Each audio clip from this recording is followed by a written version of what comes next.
අද පළවන දේව ප්‍රකාශනයේ කියවෙන්නේ ජාකොබ් තුමා ලොවේ සිටින ජාතීන්ගේ සුබ සාධකය හා විශ්වාසය දෙවිදු සමග දියුණු කර ගැනීම සඳහා ලිව් අසුනේ. සමහර වෙලාවට අපගේ ජීවිත කම්කටොළු වෙනවා නේද? ඇයි? දෙවිදුන් අපට ආදර නැති නිසාද? නැත, එසේ නොවේ. දෙවිදුන්ගේ අසීමිත ආදරය අත්දකින්නට හා අත්විඳින්නට එසේ වුණේ. එහෙත් අප ඉවසීමෙන් වැඩ කළ යුතුය. කලබල වී තැතිගැන්වී අප කරදර කම්කටොළට මුහුණ පාන්න බෑ. එහෙම ගන්නවා නම් අපේ ජීවිත අච්චාරුවක් වගේ වෙයි. එහෙනම් අප ඉවසීමෙන් වැඩ කළ යුතුය. ප්‍රඥාව යනු කුමක්ද? හරි දේ තේරුම් ගැනීම. ඒ කියන්නේ දෙවිදුන් සමග සබදියාවෙන් වැඩ කිරීම. ප්‍රඥාව දේව සබදියාව අතර සම්බන්ධතාවය කුමක්ද?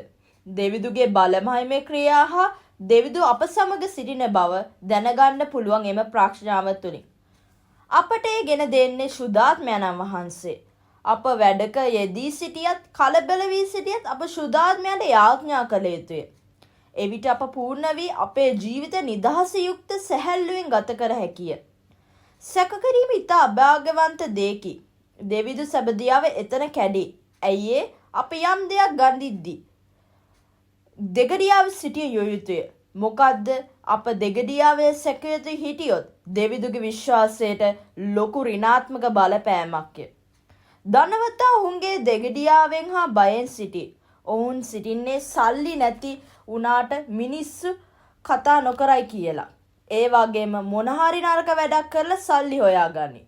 ඒ නිසා ධනවත වීම අතහැර තියෙන දේ ගැන සතුටු වන්න. අද සුද්ධෝ සුවිශේෂය පිළිඹු කරන්නේ පරිසිවරු ජේෂ්ඨතුමා අල්ලගන්න බැලුවා ස්වර්ගේ හාස්කමක් කියලා.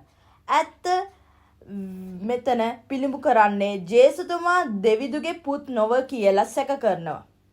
පරිසිවරු දාන්නේ හා මාන්නයට කෑදරකම් පෙන්වුව නිසා ජේෂ්ඨතුමා ඔවුන්ගේ සිතින් කාවදිනසේ හාස්කමක් දොදෙන බව කියමි.